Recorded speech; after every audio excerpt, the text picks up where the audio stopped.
Greetings and welcome, our Trippy food friends, to another installment of Now We're Cooking.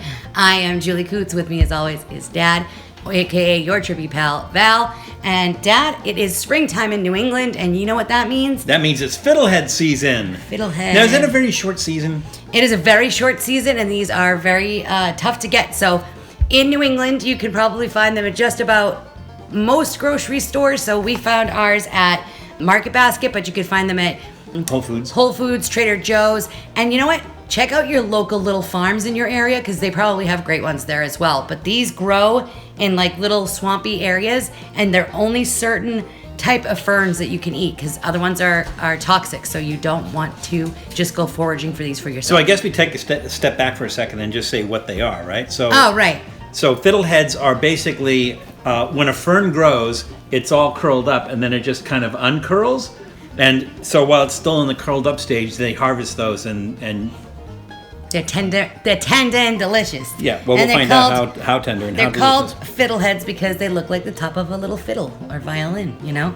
And they're so popular here that they name a beer company after them. They've named a beach and a campground up in Saco, Maine after them. So it's a New England area staple, and I think probably up the East Coast, I think. So what do we do for the preparation today? So for the preparation, it's very important. Again, like I said, these can be toxic. So what you want to do is boil them first. Well, rinse them first and clean them, which is to trim off any dirty parts or anything like that. Then you're going to rinse them off, clean them pretty well. You want to boil them for at least 10 minutes. I do a double boil because you will notice that the water, when you boil it the first time, gets pretty brown and murky. So then I dump that out, rinse them off again, toss them in a boil for about maybe a minute. Then saute them. So you can saute them however you want. You can add them to a stir fry. You can pretty much do whatever you want with them. And these were sauteed with butter, lemon, garlic, and pepper. Yeah. Yep. Okay. Well, so we wanted to do these so we could just see what they were like. Spring. I picked one up and it had a baby underneath. Yeah. So it has a very mild flavor. To me, it's like a cross between a green bean and an asparagus. Big time. And like it has this aftertaste of swampy area. Now you said you were looking it up, and some people had mentioned other flavors as well. What were they talking about? Someone said green. They said that it tasted like green. So, but I get what they're saying. Like it does taste like almost like you could picture like a mossy area. Yeah, try explaining that to a blind guy. Oh no!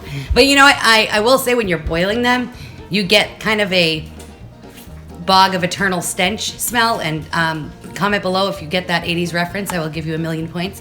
But like a stinky, swampy, farty smell. So, I don't get that right now. No, but when you're boiling it, I think it just gets all that moist soil that they're. Well, let's try these. That they're grown in. Oh, yeah. Ooh, that's nice. That lemon and butter kick together. I think because of how delicate the flavor is, whatever you cook them in, it's just gonna absorb it. But it does have that underlying, like I said, green bean asparagus kind of flavor to it. Yeah. Yeah, a little swampy, but good. Yeah. So what do you say? Thumbs way up. I think it's a nice spring fresh side dish because they're so rare to get. I think it's fun. You know? So at the time of filming, it is mid-June, which seems like it's kind of late in the season. Yeah. So it's going to be kind of a crapshoot if you go out looking for these. As far as I don't know if they grow them indoors all year round. I'm not sure exactly. I don't think they can. But if you were to find these in the wild, it's only in the spring that those are going to be out. And I don't suggest finding them in the wild because they're only one certain kind. They're like mushrooms. Get. Yeah. You know, like unless you really know what you're doing, don't take the chance. Yeah, but they're very, very, very good. Yes. When you get out to get these, and you should, just remember that it's crazy out there, so please be careful. Take care of yourself. Take care of others. And we'll see you again soon.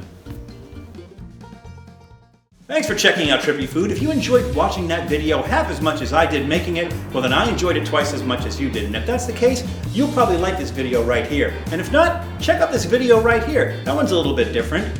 Either way, leave a comment down below. And be sure to subscribe by clicking on the Trippy Food icon right here.